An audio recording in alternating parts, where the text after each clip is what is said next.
So, what happens when one of your body's most important organs just stops working?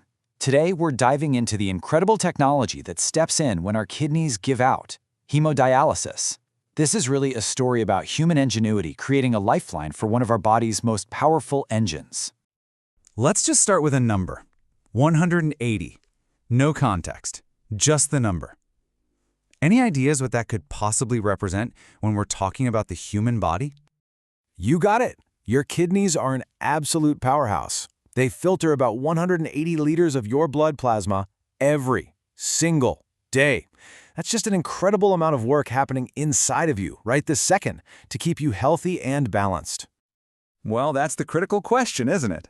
Because when that powerful, non-stop filtration system breaks down, the results can be life-threatening. And that's really where our story begins. Okay, so before we can really appreciate the solution, we have to understand the problem. So let's take a quick look at what makes our kidneys the true unsung heroes of our bodies. We think their job is just making urine, but that's not even half the story. Kidneys are like master chemists. They're constantly balancing our electrolytes, they regulate our blood pressure by releasing certain hormones, and they even produce other hormones that tell our body to make red blood cells. They are absolutely essential to our overall health. And that, of course, brings us to the crisis: kidney failure. This is what happens when all those vital functions just stop, leading to a really dangerous buildup of waste and fluid inside the body. Now, kidney failure can happen all of a sudden. We call that acute, and sometimes it's actually reversible. But what we're really focusing on today is chronic kidney disease. This is the slow burn, a gradual decline that happens over years and eventually leads to permanent failure. At that point, it's not just a condition anymore, it's a daily fight for survival.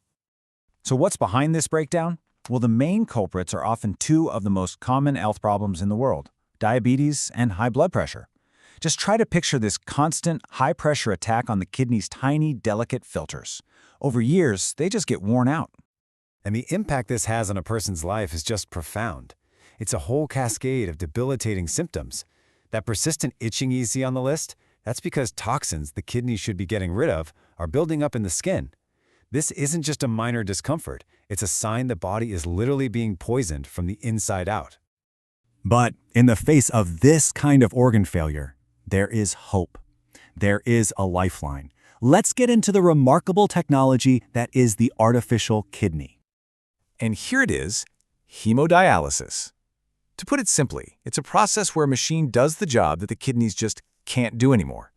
For a few hours, a few times every week, this machine becomes your filtration system. So how does this artificial kidney actually work its magic? Well, it's a continuous, life-saving loop. First, blood is drawn from the patient. Then, it's pumped through the heart of the machine, the dialyzer.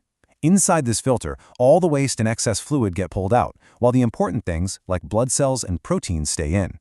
Finally, that newly cleaned blood is returned to the body. And this process just repeats over and over for hours, cleaning the entire volume of your blood many times. But a machine is just a machine, right? The real challenge is creating a safe, long-lasting connection to the human body. I mean, how do you plug a person into a filter 3 times a week? And that connection is absolutely everything. You can't just use a regular old vein. To handle the high-speed blood flow you need for dialysis, a special, super reliable entry point into the bloodstream has to be surgically created. This is what we call vascular access. There are basically 3 options, and each one has a trade-off between speed and safety. The AV fistula, that's the gold standard. A surgeon connects an artery and a vein, creating this natural, super strong blood vessel that can last for years with the lowest risk of infection. But it needs time to mature.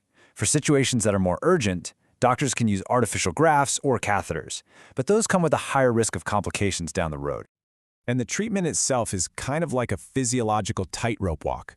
I mean, imagine removing several liters of fluid from your body in just a handful of hours. That can cause a sudden drop in blood pressure, which we call hypotension, and that leads to dizziness and cramping. It's a constant balancing act for both the patient and their care team. This brings us to what's probably the most important part. What is it actually like to live with this treatment? It's really all about finding a new normal, and that requires a totally comprehensive approach. You see, being successful on dialysis isn't just about showing up for your appointments. It really rests on these 4 pillars. The machine can only do so much. It's the patient's active participation in their own care that truly makes all the difference. And diet is the perfect example of this partnership. Everything a patient eats and drinks between treatments directly determines how much work the machine has to do next time, and maybe more importantly, how they're going to feel. So ultimately, the goal of modern kidney care is holistic. It's not just about keeping a person alive. It's about managing their diet, their medications, and providing the emotional support they need to ensure the best possible quality of life. So, in the end, you can see that hemodialysis isn't just a treatment, it's a partnership. It's this delicate dance between a machine that cleans the blood and the incredible human resilience it takes to live a full life around it. I mean, we've gone from kidney failure being a certain death sentence to a life-sustaining therapy in just a few generations, and that just leaves us with the most exciting question of all. What comes next? What breakthroughs, from maybe wearable artificial kidneys to regenerative medicine, will redefine this incredible human-machine partnership in the years to come?